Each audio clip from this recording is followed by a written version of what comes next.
This program is sponsored by LIC Nepal, जीवन रहँदा पनि जीवन पश्चात पनि।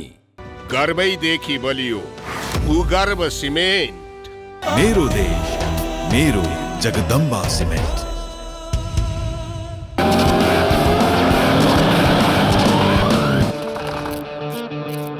स्वाद जस्तो अनार प्रिमियम राइस। परम्परा, संस्कृति र मजबुती तिनको शक्ति त्रिशक्ति सिमेन्ट। गुणस्तरीय प्लम्बिङको भरपर्दो नाम मार्बल। नेपाल टेलिकमको 4G नै पर्फेक्ट छ। नेपाल टेलिकम, राष्ट्रको सञ्चार।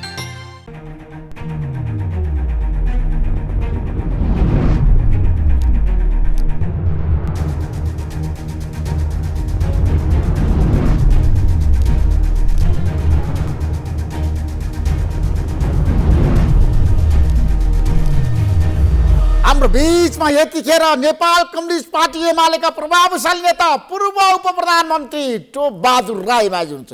राईमाझी तपाईँलाई जनता जान चाहन्छ, कार्यक्रम स्वागत गर्न चाहन्छु। रेजी धन्यवाद। अब तपाईँ प्रधानमन्त्री चोलेन्द्र संसद जबरा विरुद्ध अविश्वासको प्रस्ताव ल्याउने महाभियोग ल्याउने तयारीमा हो, ठ्याक्कै भन्नुहोस् है, हल हटाउनको लागि एमाले लाग्यो? होइन, हामीले त्यसमा कुनै सोच बनाएका छैनौँ। होइन, एमाले प्रधानमन्त्रीलाई हटाउन चाहँदैन। होइन, एमाले प्रधानमन्त्रीलाई हटाउने या राख्ने भन्नेसित हाम्रो सरकारको विषय मूल रूपमा होइन।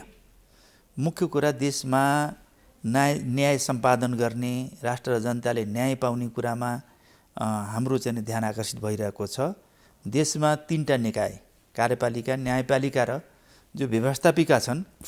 अहिलेको जो गठबन्धन सरकार छ, यो अपवित्र गठबन्धन सरकार छ। यो परमादेशबाट चाहिँ जुन किसिमको प्राप्त भएको जो सरकार छ, आदेश परमादेशबाट बनिएको जो सरकार छ, अब यो सरकार त एउटा कठपुतली र एउटा गठबन्धनको अपवित्र गठबन्धनको सरकार भइहाल्यो। परमादेशबाट कुनै जनादेशबाट आएको सरकार होइन यो। होइन त, मलाई यति भन्नु दिनु, संसदबाट निर्वाचित प्रधानमन्त्री हो शेरबहादुर देउवा भनेर सबैले भन्छन्। फेरि होइन, निर्वाचित त हामी पनि त हौँ, निर्वाचित त अरू सांसद पनि छन्, अरू पार्टी पनि सांसदहरू पनि छन्, नेता पनि छन्। तर यो सरकार कुनै चाहिँ वैधानिक प्रक्रियाबाट होइन कि परमादेशबाट भएको हो। त्यसकारण यो वैध सरकार होइन, अवैधानिक सरकार हो। र होइन, यो असंवैधानिक सरकार, संविधान सम्मत बनेको सरकार होइन। शेरबहादुर देउवाको त्यो सरकार होइन, संविधान सङ्गत छैन यो। किन असंवैधानिक जस्टिफाई गर्नु तपाईँ? अदालतले त संविधान सम्मत निर्णय गरेको होइन। ऋषिजी, जनादेशको विरुद्धमा परमादेशका एउटा लागू गरेको लादिएको यो सरकार हो। सरकार कसले बनाउँछ? संसदले बनाउँछ। संसदले बनाउँछ। यो संसदले बनाएको, यो परमादेशबाट बनाएको। संसदले बनाएको होइन, प्रधानमन्त्रीले विश्वासको मत लिनु भएको होइन, संसदमा उहाँ निर्वाचित भएर आउनु भएको होइन भने त्यो कुरा बिर्सिनुभयो तपाईँ। तपाईँ यो दुनियाँमा कोही यस्तो हुन्छ जुन सांसदहरू एउटा चाहिँ पार्टीका अनुसाथी सिपाहीहरू हुन्छन्, पार्टीले टिकट दिएर बनेका सांसदहरू हुन्छन्। तर ती सांसदहरू एउटा चाहिँ घोषणापत्रमा, एउटा चुनाव चिन्हमा, एउटा पार्टीको चाहिँ टिकटबाट लिएर सांसद भएका हुन्छन्। तर त्यो सबै अनुशासनहरू तोडेर त्यसको बरखिलाफमा अब विपक्षको नेतालाई प्रधानमन्त्री बनाउनको लागि सिग्नेचर गरेर उनीहरू चाहिँ के छ भनेदेखि त्यो अनुशासनहीन काम गरिरहेका हुन्छन्। त्यस्तो प्रक्रियाबाट हुँदा त्यसलाई सर्वोच्च अदालतले परमादेश फरमाइस गर, जनादेश होइन, परमादेशबाट टिको लाएर प्रधानमन्त्री बनाइयो अथवा सरकार बनाइयो। यो चाहिँ के छ भने जनादेशको खिल्ली उडाएको, जनादेशको विपक्षमा एउटा चाहिँ परमादेश कार्यान्वयन गरिएको थियो। यो कुनै कार्यपालिका जो बनेको छ, सरकार बनेको छ, यो कुनै वैधानिक छैन, अवैधानिक र असंवैधानिक पार्लियामेन्टमा बनेको सरकार, शेरबहादुर देउवाको नेतृत्वको सरकार बनेको। हेर्नुस्, धेरै दलिलहरू छन्। फेरि भन्न दिनु न, असंवैधानिक यो सरकार हो। एउटा कुरा के छ भने यो कार्यपालिकाप्रति, यो कार्यपालिका एउटा न्यायपालिका र व्यवस्थापिकामा कार्यपालिका यो चाहिँ वास्तवमा ध्वस्त गरिहाल्यो। सरकार एउटा चाहिँ संस्थालाई खत्तम पारियो। अर्को चाहिँ संसदलाई, जो संसदले सरकार बनाउने हो, प्रधानमन्त्री बनाउने हो, त्यसको औचित्य समाप्त गरियो। परमादेश कारण संसद पनि गयो, अनि पछि व्यवस्थापिका पनि गयो, कार्यपालिका। अब एउटा रह्यो न्यायपालिका। न्यायपालिका चाहिँ एउटा बाँचेको थियो। अब न्यायपालिका माथि धवा बलिएको छ। जसरी यो न्यायपालिकाले परमादेशको गल्ती त गरेको थियो, गल्ती चाहिँ नि केवल चोरेन्द्र शमशेरले मात्रै होइन, प्रधान निवासले मात्रै होइन कि जसमा अहिले चाहिँ नि बार एसोसिएसनका जति पनि चाहिँ नि जो वकिलहरू छन् भनौँ न, आन्दोलनमा जाने सुन र प्रधानमन्त्रीलाई हटाउनलाई धरना दिने वकिललाई तपाईले गम्भीर हात लगाउन मिल्छ भने सुन्नु न, जो चाहिँ नि जो वकिलहरू छन् तिनी वकिलहरूको चाहिँ उसकावटमा जो न्यायपालिकाले जुन किसिमको चाहिँ एउटा निर्णय गर्यो, परमादेश फरमाइस गर्यो, अध्यादेश गर्यो, अनेक किसिमका निर्णय गरे, सामूहिक रूपमा संस्थागत रूपमा योजनाबद्ध किसिमले डिजाइन गरेर गरे। तर यो बदनामी ओपन भइसकेपछि, यो बदनामी सेटिङबाट भएको भन्ने कुरा घोषित भइसकेपछि अब यसको दोष यो अपराध नेपाली जनतालाई चाहिँ छरपष्टि भयो, जनताले पुरै बुझे। होइन सुन्नुहोस्, यो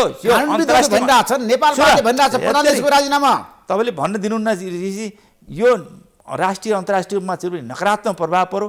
अब यो दोष कसले बेहोर्ने भनेपछि यो प्रधान न्यायाधीशलाई यो दोषभरि टाउकोमा भिराइदिएर ती चाहिँ सर्वोच्च अदालतका न्यायमूर्तिहरू र चाहिँ ती चाहिँ बार एसोसिएसनका वकिलहरू जसले डिजाइन गरेका थिए तिनीहरू चोखिनको लागि गरेको यो षड्यन्त्र हो। यो कुनै यसमा चाहिँ नि कुनै कानुनी मापदण्ड हैसियत छैन। यो चाहिँ नि अपराधलाई कसमाथि थुपार्ने भनेर यो चाहिँ जनताबाट बच्नको गाडिएको अपराध हो, अरू केही। तर प्रधानमन्त्रीले राजीनामा दिनुपर्छ भने नेपाल बाहिर आज आन्दोलन छ, देशभरि आन्दोलन भइरहेछ नि। टो बहादुर आर्याजी तिनीले चाहिँ अब प्रधान न्यायाधीशलाई उस्काएर बाध्य पारेर चाहे बारका चाहिँ वकिलहरू हुन् चाहे चाहिँ सर्वोच्चका न्यायाधीश हुन्, न्यायमूर्तिहरू, राष्ट्रलाई जनतालाई न्याय दिनेहरू, त्यो प्रधान न्यायाधीशलाई उस्काएर निर्णय गराए। अब सबै चाहिँ अपराधहरू, अब दोषहरू उसमाथि थुपारेर आफू पानीमाथि ओभार बन्न चाहिरहेका छन्। अर्को कुरा के छ भने अब 14-15 महिना कति छ जाने प्रधान न्यायाधीशको, उनी भइरह्यो भने यिनी न्यायाधीश हुन नपाउने। त्यस कारणले अब पालो नआउने भयो।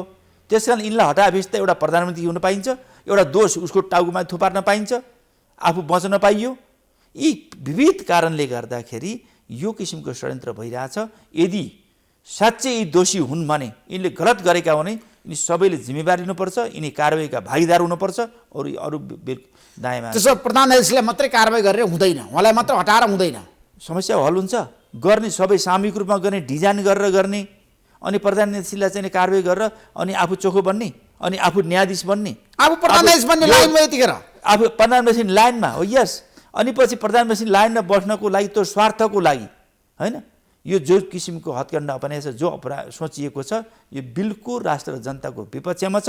नेपाली जनताले छर्लङ्ग यो सेटिङ, यो अपराध, यो संस्थागत रूपमा गरेको अपराध एउटा प्रधान न्यायाधीशको टाउकोमा थुपारेर आफू बत्ने, पानीमाथिको ओभानो भन्ने जुन किसिमको हरकत गरिएको छ, यो अब यो पाप धुरीबाट कराए जस्तै यिनीहरू सबै खरानी हुनेवाला छन्। खरानी होइन, नेपाल बार जस्तो शक्तिशाली संस्था आज प्रधान न्यायाधीशको विरुद्धमा लागेका छ। खुलम खुला उनीहरू धरना दिइरहेका छन्, कालोपट्टि बाँधेर आन्दोलनमा छन् र प्रधान न्यायाधीशलाई अदालतमा पस्न दिने निर्णय गरिसक्यो।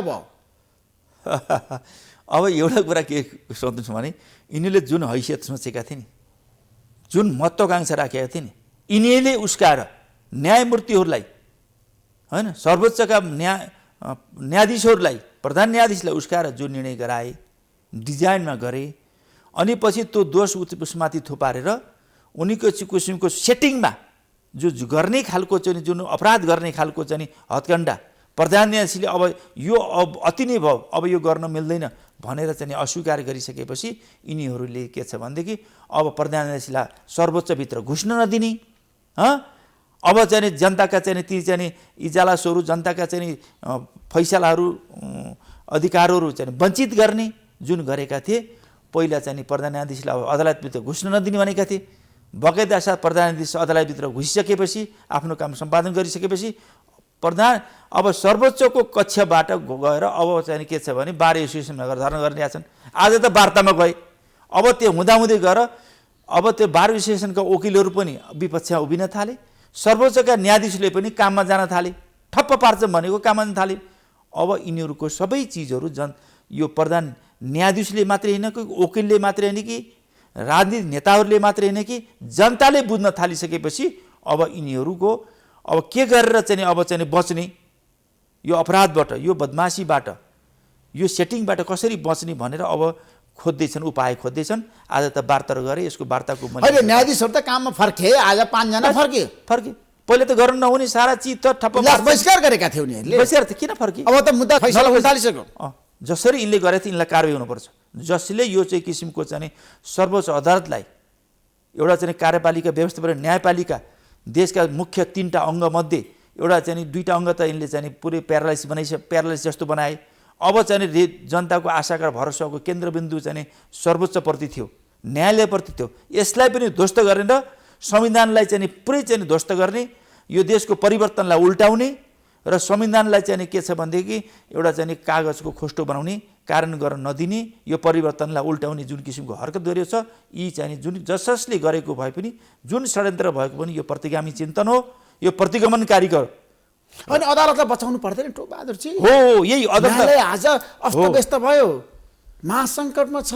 यो अदालत अस्तव्यस्त भयो र चाहिँ यो न्यायालयलाई बचाउनुपर्छ, सर्वोच्चलाई बचाउनुपर्छ र भन्ने मान्यता अनुसार म यो कुरा गर्दैछु। जसले चाहिँ सर्वोच्चलाई ध्वस्त गर्दैछन्, न्यायालयलाई ध्वस्त गर्दैछन्, तिनलाई कारबाही हुनुपर्छ। अब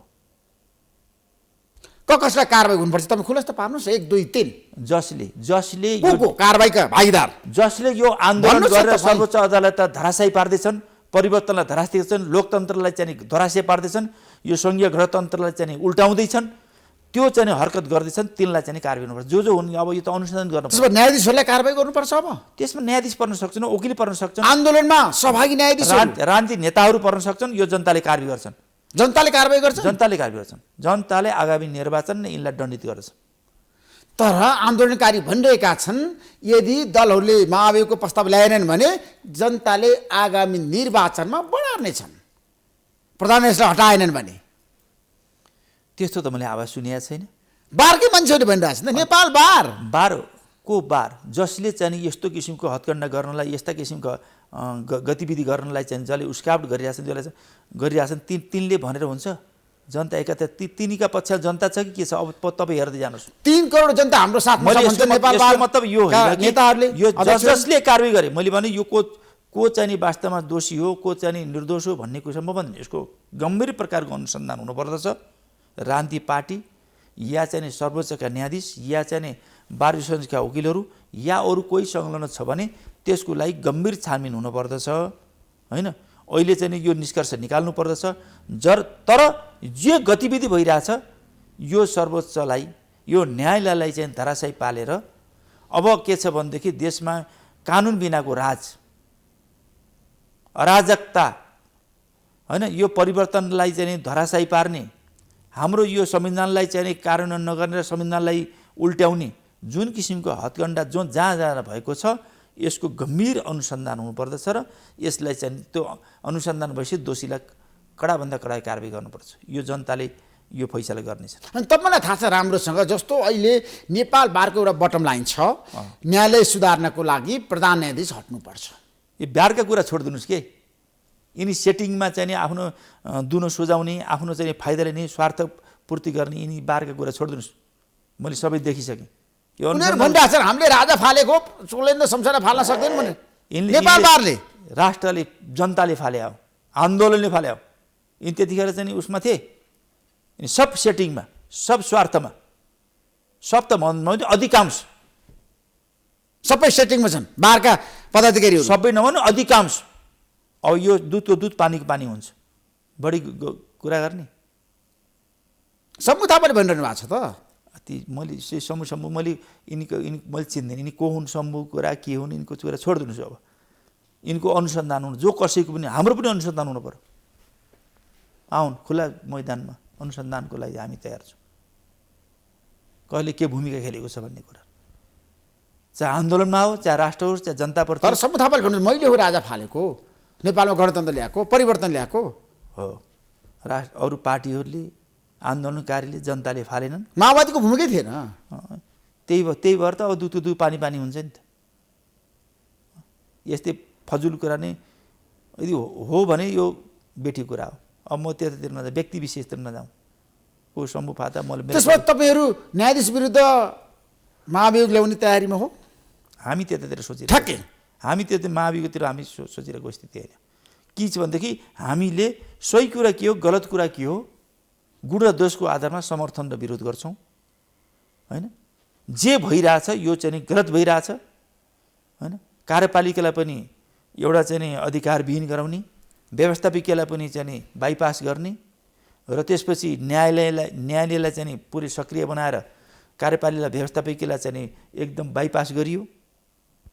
एउटा चाहिँ नि कर्तव्यविहीन, अधिकारविहीन, हैसियतविहीन गराइयो।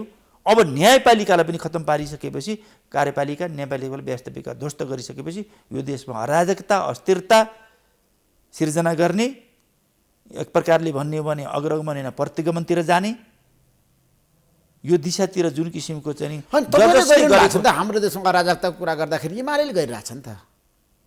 संसद आज चल्न सकेन कसो कारणले?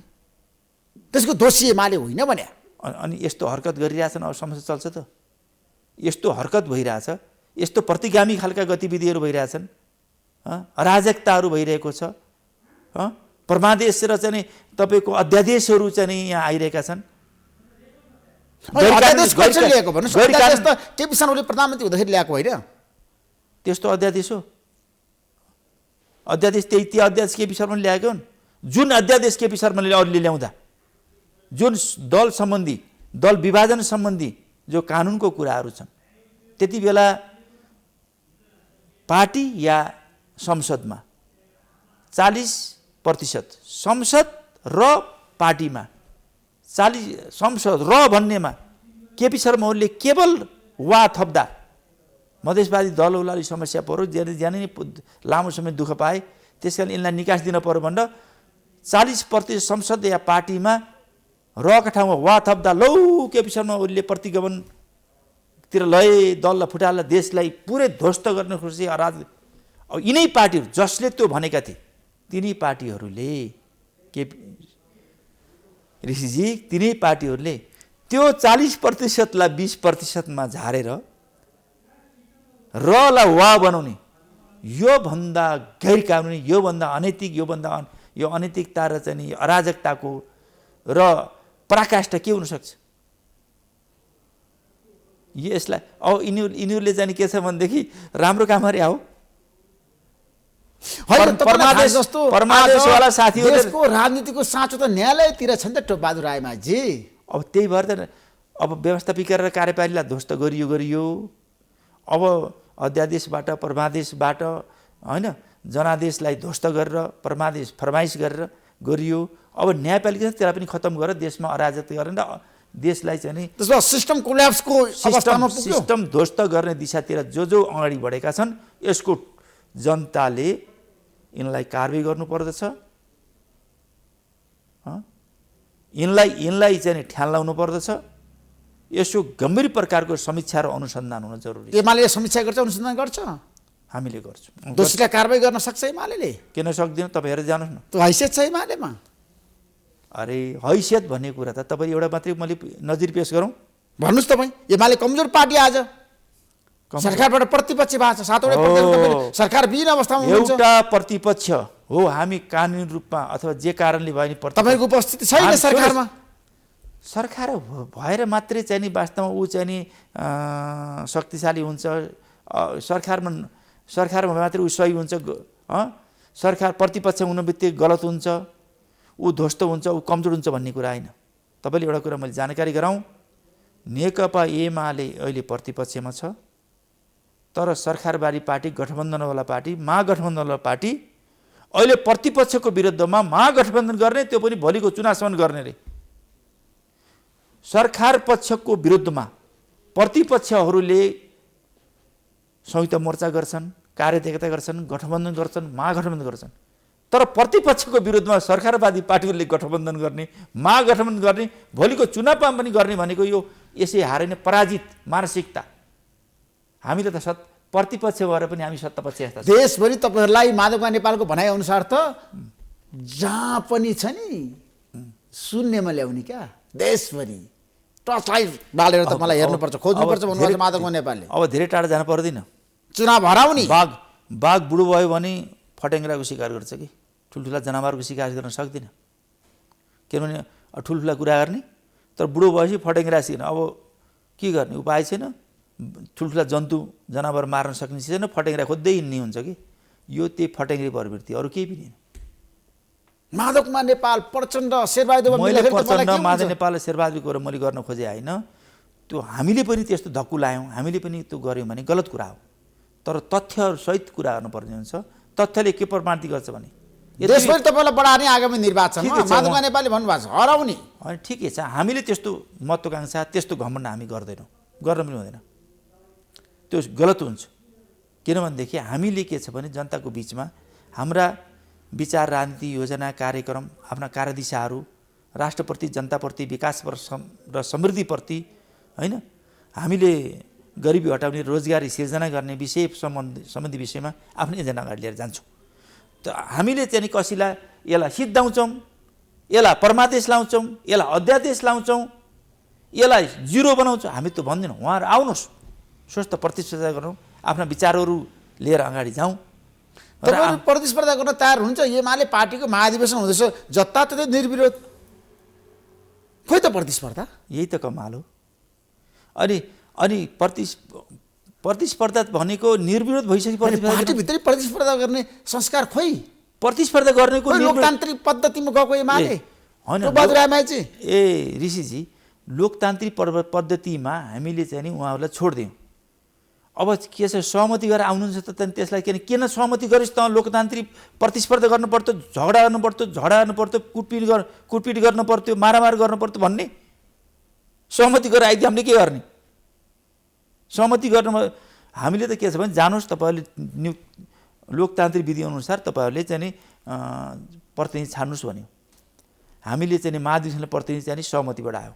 अब तिमीले सहमतिबाट किन ल्यायो प्रतिस्पर्धा गर्नु पर्थ्यो कुटपिट गर्नु पर्थ्यो मारमुगुरी गर्नु पर्थ्यो 2-4जनाका टाउको फुट्नु पर्थ्यो अथवा शिर गिड्न पर्थ्यो खुट्टा भाँच्न पर्थ्यो भन्ने त्यो भन्न मिल्दैन त्यसो अब तपाईँहरू छ नि अध्यक्ष पनि निर्विरोध बनाउने केपी शर्मा ओलीलाई पनि त्यो त राम्रो बेस्ट कुरा एउटा सर्वसम्मत नेता हुने कुरा त राष्ट्रलाई चाहिँ गर्वको कुरा हो नि तपाईँहरूको प्रतिस्पर्धा गर्नसँग लागेको नेतै छैन एमाले भित्र केपी शर्मा ओलीसँग टक्कर दिन सक्ने उहाँ सर्वसम्मत नेता हुनुहुन्छ जुन नेताले गर्न सक्दिन अब यो काम लाग्दैन त्यसमा म छु भनेर आयो भनेदेखि गर्ने कुरा हो होइन उहाँको आवश्यकता छ केपी शर्मा ओलीको आवश्यकता छ अहिले राष्ट्रले जनताले स्वीकारेपछि पार्टीले स्वीकारेपछि त के गर्नुहुन्छ त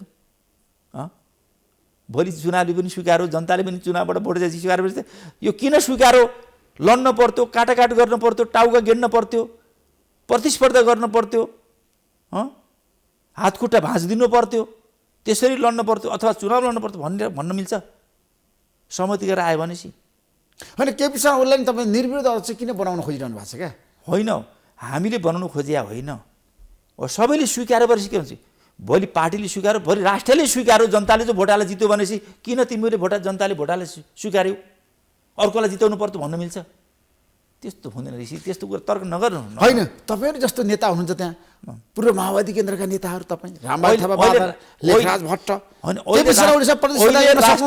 अहिले पार्टीले केपी शर्मा ओलीलाई चाहिँ नि मान्यो सम्मान गर्यो त्यो पार्टीले मात्रै जनतालेसम्म मान्ने भइसकेपछि जनताले छोड्छ अहिले केपी बा भन्छ मान्छेले कि उस्तो पर देश केपी आऊ देश बचाऊ भन्ने बेर छ नि यहाँ अरू नेताहरू फिक्का भइसक्ने स्थिति आइसकेपछि किन भयो यस्तो केपीलाई यस्तो किन भयो भनेर रिस गरेर जलन गरेर हुन्छ त्यो त खुसी हुनुपर्ने गर्व गर्ने कुरा हो त्यसो केपी शर्मा ओली निर्विरोध अध्यक्ष एमालेमा मेबी हुनसक्छ सम्भावना प्रबल छ भीमरावल र घनश्याम भुसालले उम्मेदवारी दियो भने त्यो त उहाँहरूको कुरा हो कुनै उहाँलाई प्रतिबन्ध छैन दिने कुरालाई कसैलाई पनि प्रतिबन्ध अब तपाईँहरू पनि विचल्ने पर्व प्रचण्डले भनिरहनु भएको छ हाम्रा साथीहरू हामीलाई छोडेर जानेहरू एमालेमा विचल्ने परे अल्पत्र परे हामी छोडेर गए होइन पहिलो कुरा तपाईँले यो कुरा भन्नुहोस् कि प्रचण्डलाई लिएर हामीले पार्टी एकता गरायौँ केपी शर्मालाई प्रथम अध्यक्ष र दल नेता र प्रधानमन्त्री बनायौँ तर केपी शर्मा ओलीसित टिक्न नसकेर प्रचण्डजी भाग्नु भयो कि हामी त्यहीँ छौँ त्यो त प्रचण्डजीले लहर मिसा होइन प्रचण्डको नेतृत्व हामीले मिसा होइन प्रचण्ड किन भाग्नु हो हामीलाई यही अचम्म लाग्छ होइन केपी शर्मा ओलीले प्रचण्डको कुरा मिलेन उहाँहरू बाहिरिनु भयो नमिल्ने बित्तिकै भाग्नुपर्छ बाटो जानुभयो केपी शर्मा ओली कुरा नमिल्न सक्छ कुरोमा त श्रीमान श्रीमतीको कुरा नमिल्छ एउटा परिवारमा चाहिँ सबैको कुरा नमिल्न सक्छ त्यस्तो व्यवस्थापन ठिक गर्नु पर्यो नि। कुरा नमिल्ने बित्तिकै छोड्नुपर्छ। अहिले प्रचण्डजीले सबैले मानेका छन्। उहाँकै आफ्नै शब्दमा भन्दाखेरि मलाई साथीहरूले अब के अरे प्रचण्डको काम छैन, प्रचण्डको काम चल्दैन, अब विकल्प सोध्नुपर्छ भन्नुभएको छ। तर मेरो अगाडि भन्नुभएको छैन उहाँको बोली होइन। अब के छ भने यो पार्टी अब काम नलाने भयो, अब तपाईँहरूले पनि ठिकसँग काम नगर्ने हुनुभयो, अब यो पार्टीलाई विघटन गर्ने मन लाग्छ भन्नुहुन्छ कहिले। म कहिले काहीँ पार्टीबाट एक्लो परेँ भन्नुहुन्छ, कहिले अब के अरे अब सबभन्दा देशको ठुलो पार्टी बनाउनुहुन्छ, कहिले एक्लो परे भन्नुहुन्छ, सबभन्दा कमजोर भन्नुहुन्छ। अहिले पनि केपी शर्मा अहिले सबभन्दा ठुलो पार्टी छ है, शक्तिशाली छ केपी, त्यसलाई कमजोर नआक्नु भन्नुहुन्छ। कहिले भन्नुहुन्छ कि म अब सबभन्दा नेपालको सबभन्दा ठुलो पार्टी बनाउँछु। यो एउटा नेताको 1 नम्बरको पार्टी बनाउँछु माओवादी केन्द्रलाई भन्नुभएको छ त। निर्वाचनपछि म प्रधानमन्त्री बन्छु भने प्रचण्डले घोषणा गरिसक्नुभयो। त्यति मात्रै भन्नुभयो र अब यो पार्टी काम नलाने भयो मैले विघटन गरिदिन्छु पनि भन्नुभएको छ नि। तपाईँले राम्ररी सुन्नुहोस् त भाषा। म त क्रान्तिकारी नेता हो नि त, परिवर्तनकारी नेता हो नि त प्रचण्ड भनेको। अब त्यही भएर त उहाँले कहिले विघटन गरिदिन्छु भन्नुहुन्छ, कहिले म 1 नम्बर पार्टी बनाउनु भन्छ, कहिले यो पार्टीलाई विसर्जन गरिदिन्छु भन्दा, कहिले म एक्लो परे भन्नुहुन्छ, कहिले मलाई आत्महत्या गर्ने मन लाग्छ। यो 1 नम्बर यस्ता कुरा यस्तै हुन्छ कुरा। होइन तपाईँले त धोका दिएकै हो प्रचण्ड, त्यो कुरा मान्नुपर्छ क्या। मैले कहाँ धोका दिएँ? तपाईँले उहाँलाई साथ दिनु पर्थेन। उहाँ जहाँ जानुहुन्छ जे गर्नुहुन्छ त्यही साथ दिनु, सही र गलतलाई साथ दिने कुरा हो। 10 वर्ष साथ दिनुभयो प्रचण्ड, सशद्वन्द गर्नुभयो।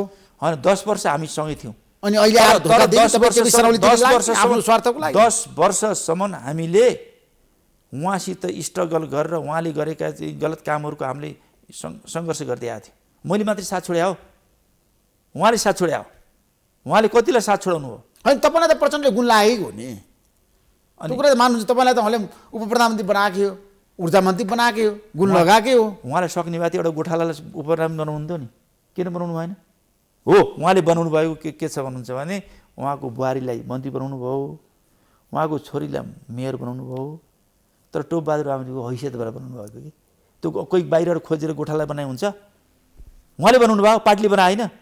अनि प्रचण्डजीलाई प्रधानमन्त्री गरेर बनायो, प्रचण्डलाई पार्टी होइन। प्रचण्ड नभएको भए तपाईँ उप प्रधानमन्त्री बन्नुहुन्थ्यो त्यतिखेर। टोपबहादुर नभएको प्रचण्ड प्रधानमन्त्री बन्थे, उनी पार्टी अध्यक्ष बन्थे। तर टोपबहादुर रायमाझीलाई चिनाउनु त प्रचण्ड हो नि नेपाली राजनीतिमा, त्यो कुरा तपाईँले स्वीकार गर्नुहुन्छ। अनि प्रचण्डलाई चाहिँ चिनाउने चाहिँ टोपबहादुर रायमाझी होइन, बाबुराम भट्टराई होइन, अनि पछि यो मोहन वैद्य होइन, विप्लव होइन, गोपाल किराती होइन, बादल होइन। अनि यो एक कुरो मात्रै कुरा सुनेर हुन्छ ऋषिजी? तर 10 वर्ष सशद्वन्द्वको हिरो त प्रचण्ड हो नि त, त्यो कुरा तपाईँले स्वीकार्नु भएको छ नि त। अरू जिरो हो, अरू भेलेन हो, उहाँ हिरो। तपाईँहरूको भूमिकै थिएन त्यतिखेर, प्रचण्डले नै गरेको हो नि त क्रान्ति त। एक्लै गर्छ कसैले? एक्लै दुनियाँमा कसैले गर्छ? एक्लै गर्ने त त्यो संसार, त्यो सबै युद्ध गर्ने ती योद्धाहरू, जनमुक्ति सेनाहरू, ती कार्यकर्ताहरू, नेताहरू, त्याग तपस्या बलिदान गर्ने मान्छेहरू कहाँ हो? जनमुक्ति सेना बिचल्नै परेका छन् नि त। हो त्यसो भए त बेपत्ता परिवार आज बिचल्नै परेको छ। हो तपाईँले खोजी नीति गर्नुहुन्न। हो मैले गरिनँ कि प्रचण्डले गरेन? तपाईँले भन्नु न। त्यो आज हेर्नुहोस् त अवस्था, सबै लडेर घाइते परिवारको होइन, सबै लडेर बेपत्ता परिवारको हो, त्यही कुरा तपाईँ ठिक ठाउँमा आउनु हो। प्रचण्ड द्वन्द्वपीडित परिवारहरू आज रोइरहेछन्, कराइरहेछन्। अनि प्रचण्डले सर्वसर्वा भने तिनीको किन खोजी गर्नु पर्यो त? त्यसो भए अयोग्य बहिर्गमित सेनाको अवस्था हेर्नुहोस् त आज। होइन त्यसको किन चिन्ता गर्नु? प्रचण्ड नै सर्वसर्वा हुने त प्रचण्डले सबै गरे भए त तिनी किन चाहियो? अब प्रचण्डको भाषामा, तपाईँको भाषामा प्रचण्डले भन्नुभएको छ क्रान्तिको नेतृत्व मैले गरेको। टोपबहादुर हो त त्यतिखेरै परास्त हुनुहुन्थ्यो, उहाँहरू त दरबारसँग मिल्नुपर्छ भन्ने पक्षमा हुनुहुन्थ्यो। बाबुराम भट्टराईहरू बेकारका कुराहरू हुन्छ, त्यो उल्टो कुराहरू हो, बेकारको कुरा। कहिले भन्यौँ हामीले? कहिले हामी दरबारसित मिल्ने भन्यौँ?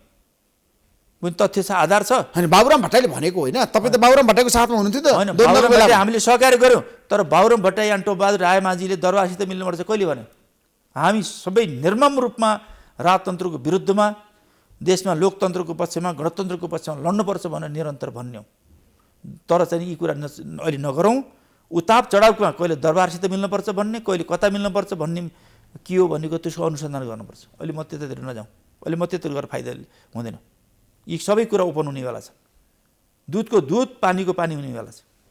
कस्तो कुरा हुन्छ? तर देशको क्रान्ति नायक प्रचण्ड हो भनेर किन मान्छेले भनिरहेछन् त? तपाईँलाई के लाग्छ? अब त्यतातिर पनि नजाऊ, यो क्रान्ति नायक हो कि खलनायक हो भन्ने कुरा यो अहिले चाहिँ नि अब छलको विषय छ, अनुसन्धानको विषय छ, भोलि इतिहासले बताउने छ। मैले अहिले त्यसोतिर नजाउँ केही विषय चाहिँ। अब तपाईँ प्रचण्डको पार्टीमा फर्कने सम्भावना छैन? माओवादी केन्द्रमा जाने सम्भावना छ छैन टोपबहादुर रायमाझीको? मेरो प्रश्न होइन, यो जाने र नजाने कुरा होइन कि ऋषिजी। राष्ट्र र जनताको विकास र समृद्धिको होइन, हिजो क्रान्तिको एजेन्डा थियो, राजनीतिक क्रान्तिको एजेन्डा थियो, जहाँ हामीले 10 वर्ष द्वन्द्व पनि गऱ्यौँ, 19 जनआन्दोलन पनि गऱ्यौँ। अब त्यो एक चरणसम्म राजनीतिक क्रान्तिको एजेन्डा एकसम्म पूर्णता पायो। अब विकास र समृद्धिको एजेन्डा छ हाम्रो अगाडि होइन। अब हाम्रो लक्ष्य, हाम्रो कार्यदिशा बदलिएको छ, विकास समृद्धि छ। अब देशका सम्पूर्ण कम्युनिस्टहरू एकीकृत हुँदै ध्रुवीकृत हुँदै। तपाईँहरू कम्युनिस्ट हो र? सुन्नु न, पाउनु न, देशका वामपन्थी कम्युनिस्टहरू ध्रुवीकृत एकीकृत हुँदै जानुपर्छ र देशका अरू अन्य पक्षहरू पनि, देशका लोकतन्त्रवादी, देशका प्रजातन्त्रवादीहरूले पनि अब हामी सहकार्य गरेर देशमा समृद्धि ल्याउनु छ होइन। अब धेरै जसो प्रतिस्पर्धा एकातिर आफ्नो ठाउँमा छ राजनीतिक रूपमा, तर राष्ट्रको समृद्धिको लागि एउटा चाहिँ सहकार्य पनि गर्न जरुरी छ। हामी यस्तो ठान्दैछौँ। अब आज चाहिँ के छ भनेदेखि आज कार्यदिशामा फेरबदल आएको छ। राजनीतिक क्रान्तिको एजेन्डाबाट विकास र समृद्धिको एजेन्डा आएछौँ। संविधानमा पनि हामीले समाजवादको लक्ष्य राखेको नारा मात्रै टोपबहादुरजी, हाम्रो देशमा एमसिसी पारित गर्नुहुन्न भन्नुहुन्छ तपाईँहरू। मैले अब एमसिसीको कुरा आयो, ठ्याक्कै भन्नुहोस् है, सिधा प्रश्न उत्तर दिनुहोस्। ऋषिजी, मैले एमसिसीको बारेमा मैले आफ्नो ऊर्जा मन्त्री हुँदा पनि मैले स्पष्ट भनेको छु होइन। एमसिसीसँग सम्बन्धी विषयहरू, एमसिसी सम्झौतामा जति पनि प्रावधान छन् त्यसमा राष्ट्रघाती भनौँ न, राष्ट्रलाई अनुकूल नपर्ने सम्झौताहरू, प्रावधानहरूलाई या त हामीले करेक्सन गरेर पास गरौँ या त यसलाई रद्द गरौँ। स्पष्ट छ। यसमा लिङ्गरी गरेर यसो पुच्छर समातेर नबसौँ, यसमा झुन्डिएर नबसौँ। म त्यो पर्खिरहने पक्षमा टोपबहादुर रायमाझी कहिले भने म टोपबहादुर रायमाझी भनेपछि एमसिसीको पक्षमा होइन कि मैले भन्न खोजेको कि एमसिसी जो सम्झौता भयो, जुन परिवेशमा भयो, त्यसमा भएका प्रावधानहरू राष्ट्रका हितको पक्षमा नभएका एजेन्डाहरूलाई परिमार्जन परिष्कृत गरौँ। होइन त्यसलाई चाहिँ नि वास्तवमा त्यो गर्न सक्ने स्थिति छैन अहिले भनेदेखि त्यसलाई रद्द गरौँ। त्यस कारणले अहिले यसमा झुन्डिएर यसलाई लिङ्गरी गरेर नबसौँ। किनभने एमसिसीको माध्यमबाट, लगानीबाट हामीले चाहिँ नेपालमा सडक र ऊर्जामा हामीले लगानी गर्दैछौँ।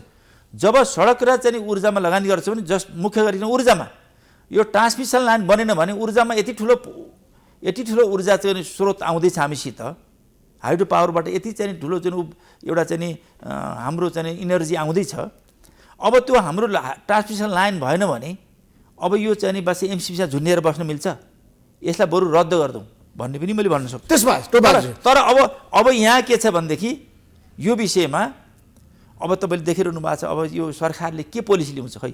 सरकारको ताल देउबाजी भन्नुहुन्छ, प्रचण्ड र मैले यो एमसिसीको विषयमा अमेरिका यस्ता पास गर्ने भनेर पत्र पठाइसक्नु भन्नुहुन्छ। या चाहिँ नि के छ भनेदेखि अब प्रचण्डजी यो त होइन, यो त हामीले सल्लाह गर्दैछौँ, यसलाई त परिष्कृत गरेर परिमार्जित गरेर गर्ने हो भन्ने भनेका छौँ भन्छ। या त देउबाजी बोल्नुभयो या प्रचण्डजी झुट बोल्नुभयो। मलाई लाग्छ प्रधानमन्त्रीको नाताले देउबाजी झुट बोले जस्तो लाग्दैन। त्यो त प्रचण्डले झुट बोल्नुभयो, ठ्याक्कै भन्नुहोस् न। त्यो त ल्याउन अगाडि त्यो एमसिसी के पत्र पठाएको अगाडि ल्याउँ त, यो हाम्रो जनसमक्ष ल्याउँ त, त्यसपछि सबै दुध पानी हुन्छ।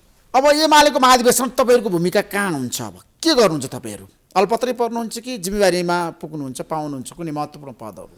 यो हामीले के पद पाउने नपाउने भन्ने कुरा गौण कुरा हो।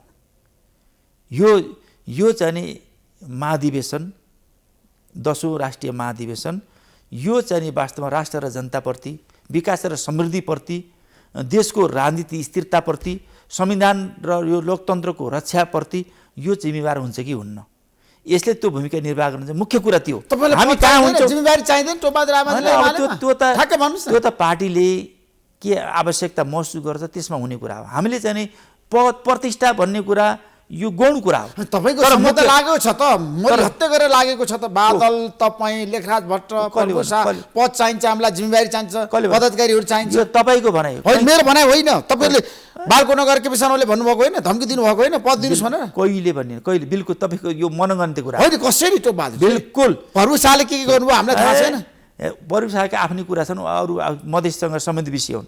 हामीले कहिले पनि पदको लागि तपाईँले बार्गेन गर्नु भएको छैन अहिलेसम्म हामीले पदको लागि कहिले पनि मैले राजनीति गरेदेखि पद प्रतिष्ठाको लागि कहिले पनि बार्गेनिङ गरिएन।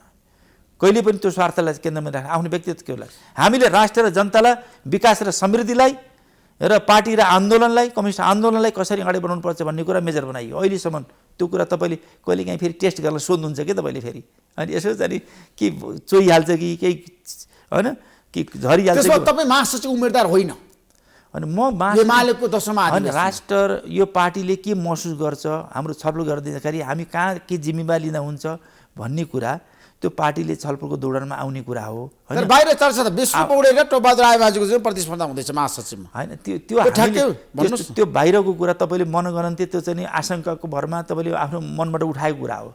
यो के छ भनेदेखि हामीले कुनै पद प्रतिष्ठाको लागि नमाग गरेका छौँ न कसैसित प्रतिष्ठा पद नपाउँदा पनि तपाईँ एमाले छोड्नुहुन्न अब होइन पद पाउने नपाउने सित छोडेर एमाले कुरा होइन छोड्नु तपाईँ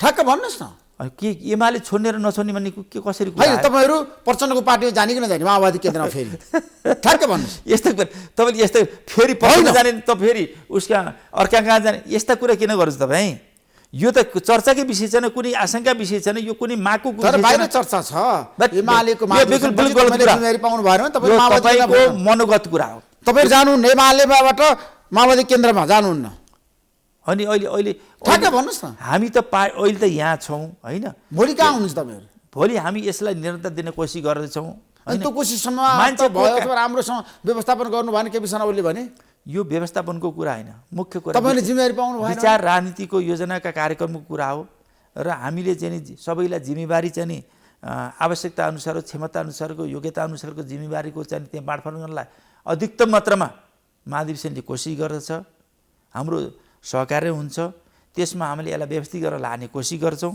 अब अनि पछि त्यसो भएन भने हामी यो पार्टी जान्छौँ यो पार्टी जान्छौँ यो यस पार्टीमा बस्ने यो पार्टीमा रहने यस्तो कुरा हुँदैन।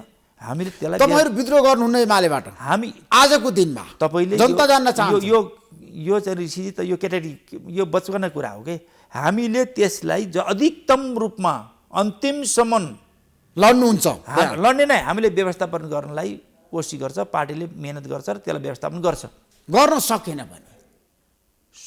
भने भोलि बिहान चाहिँ मान्छे मरो भने के गर्ने अनि भोलि बिहान चाहिँ बिरामी भयो भने के गर्ने यी हाइपोथेटिकल कुराहरू यो काल्पनिक कुरा नगरौँ। हामीले अधिकतम रूपमा अन्तिमसम्म हामीले यो पार्टीलाई वैचारिक राजनीति साङ्गठनिक रूपमा योजनागत रूपमा कार्यविधानको रूपमा हामीले व्यवस्थित गरेर यसलाई राष्ट्र निर्माणको पक्षमा राष्ट्र र विकास र समृद्धिको पक्षमा राष्ट्रलाई निकास दिने पक्षमा गरिबी हटाउने रोजगारी सिर्जना गर्नमा देशलाई समृद्धि बनाउने कोसिसमा हामी अन्तिमसम्म अगाडि बढ्दै जान्छौँ। अर्घाँचीमा तपाईँको अवस्था कन्त बिजोग छ अरे नि त उपनिर्वाचन भयो भने चुनाव हार्दै हुनुहुन्छ अरे तपाईँको मनगन्ती कुरा हो। भोलि त्यहाँको चुनाव भयो भने त्यसले फैसला गरिहाल्छ नि। तपाईँ अहिले किन भविष्यवाणी गर्नुहुन्छ काल्पनिक कुरा गर्नुहुन्छ त्यो पनि असान्दर्भिक कुरा किन गर्नुहुन्छ।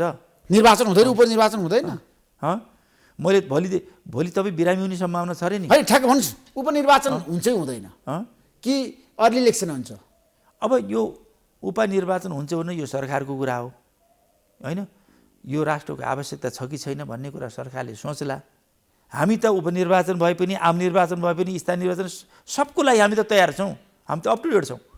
हामी तपाईँ फेरि जनतामा जानुहुन्छ अर्घाँची पुग्नुहुन्छ कहाँ जाने जनता नजाने कहाँ जाने काशीतिर जाने जनता जाने त हो नि राजनीति गर्ने मान्छे जनतामा जाने कुरा हो जनताबाट गएर आएको जनतामा जाने कुरा फेरि चुनाव जितेर मन्त्री प्रधानमन्त्री बन्ने त्यो के बनिन्छ त्यो पछिको कुरा हो।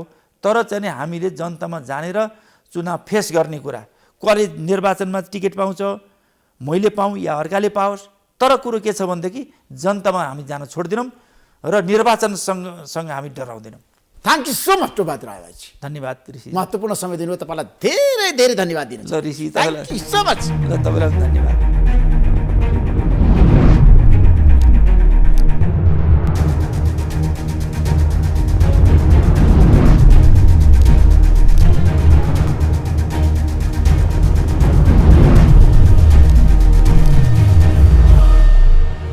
program is sponsored by LIC Nepal, जीवन रहँदा पनि जीवन पश्चात पनि। गर्वैदेखि बलियो भूगर्भ सिमेन्ट। मेरो देश मेरो जगदम्बा सिमेन्ट।